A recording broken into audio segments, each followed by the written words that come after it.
അടക്കം പോലെ പറയാം സാലൂന് തല്ലല്ലേ ഇല്ലേ.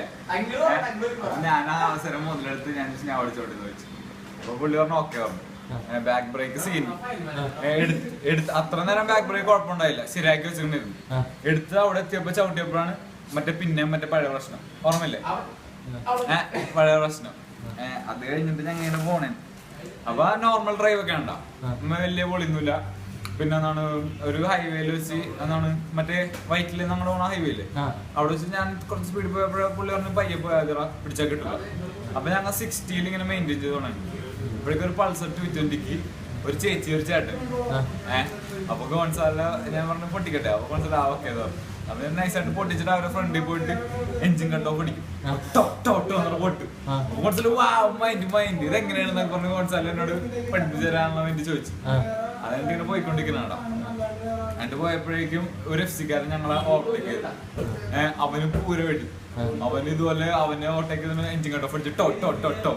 അത് കഴിഞ്ഞിട്ട് ഞങ്ങ ഈ ചേർന്ന സിഗ്നൽ എല്ലാരും ഇങ്ങനെ നിൽക്കണ പിന്നെ ഗോൺസാല മൈൻഡ് അടിക്കണം. അപ്പൊ ഞാൻ ഫസ്റ്റ് ഇയർ അങ്ങനെ പൊളിച്ച്.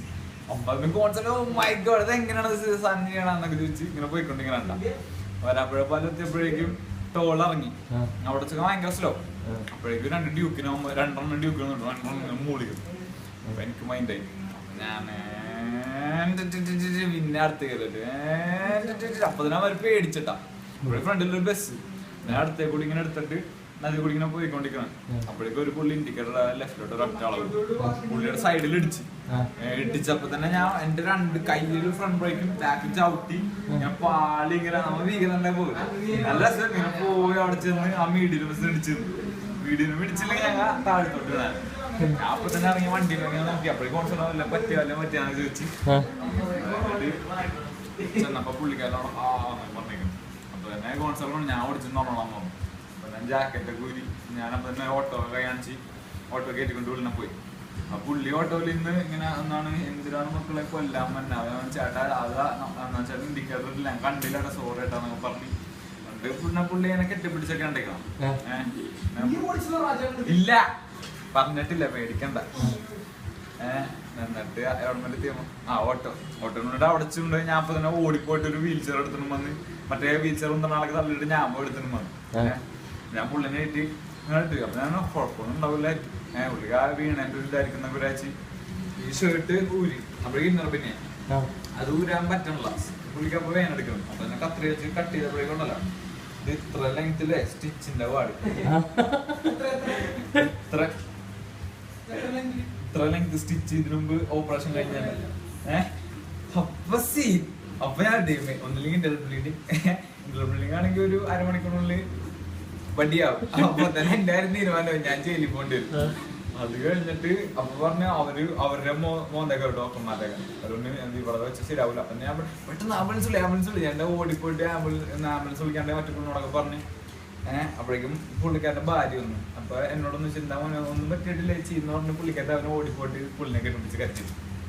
അവന് പുള്ളിക്കാരനെ കെട്ടിപ്പിടിച്ചു. അപ്പൊ ഞാനാകെ സെന്റ് ചെയ്യപ്പെട്ടു. ആ പിന്നെ അപ്പൊ തന്നെ പിള്ളേര് വന്നു ഇയാളെ മാത്രം വന്നോളൂ. അപ്പം കയറിയാണ്. എന്നിട്ട് ഞാൻ ആംബുലൻസിൽ കയറി, പുള്ളിയും കയറി, ചേച്ചിയും കയറി, പിന്നെ അങ്കിളും കയറി. ആംബുലൻസ് ഇങ്ങനെ പറപ്പിച്ചോളാണ്. ആംബുലൻസിൽ പുള്ളി വെച്ചപ്പാടൊന്നും ഉണ്ടാക്കില്ലട്ടാ, വെറുതെ കിടക്കണം.